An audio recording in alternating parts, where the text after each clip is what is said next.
বাংলাদেশের কিশোরগঞ্জ জেলায় রয়েছে অনেক ঐতিহ্যবাহী স্থাপনা এবং ঐতিহ্যবাহী বিষয়বস্তু। বাংলাদেশের কিশোরগঞ্জ জেলায় অবস্থিত শোলাকিয়া ঈদগাহ মাঠ শুধু দেশের নয় বরং দক্ষিণ এশিয়ার অন্যতম বৃহৎ ঈদগাহ মাঠ হিসেবে পরিচিত।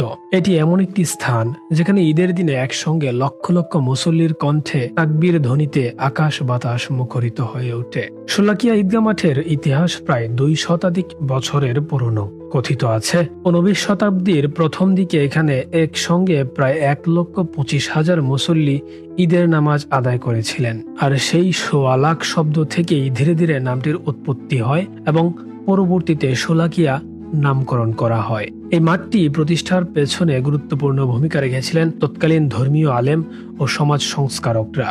ব্রিটিশ আমলেও যখন মুসলমানদের ধর্মীয় সমাবেশ কঠোরভাবে নিয়ন্ত্রিত ছিল, তখনও শোলাকিয়ায় ঈদের জামাতের আয়োজন ছিল এক সাহসী ও ঐতিহাসিক উদ্যোগ।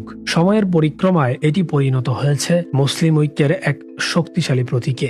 শোলাকিয়া ঈদগাহ মাঠের সবচেয়ে উল্লেখযোগ্য দিক হল এর ব্যবস্থাপনা ও শৃঙ্খলা। এখানে ঈদের নামাজ আদায়ের জন্য মুসল্লিদের প্রবেশ ও বের হওয়ার জন্য নির্দিষ্ট গেট, আলাদা আলাদা দরজা, আলাদা রাস্তা, বিশেষ নিরাপত্তা ব্যবস্থা এবং হাজার হাজার স্বেচ্ছাসেবক নিয়োজিত থাকে। এই ঈদগাহ মাঠে ঈদের নামাজ পরিচালনা করেন দেশের খ্যাতনামা আলেমরা। নামাজের খুতবায় শুধু ধর্মীয় বক্তব্যই নয় বরং সমাজ, নৈতিকতা, মানবতা ও জাতীয় ঐক্যের বার্তাও তুলে ধরা হয়। ফলে শোলাকিয়া শুধু নামাজের স্থান নয় বরং এটি একটি নৈতিক ও সামাজিক চেতনার কেন্দ্রও বটে। শোলাকিয়া ঈদগাহ মাঠ শুধু ধর্মীয় দিক থেকেই গুরুত্বপূর্ণ নয়, এটি বাংলাদেশের ইতিহাসেও একটি বিশেষ স্থান দখল করে আছে।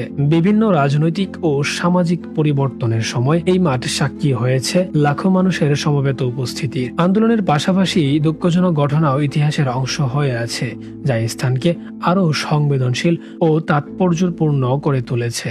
আজও প্রতি ঈদ উল ফিতর ও ঈদ উল আজহায় দেশের বিভিন্ন প্রান্ত থেকে মানুষ ছুটে আসে শোলাকিয়ায় একসঙ্গে নামাজ আদায় করতে। কেউ আসে বিশ্বাস থেকে, কেউ আসে ঐতিহ্য টানে, আবার কেউ আসে এই বিশাল জামাতে অংশগ্রহণ করতে।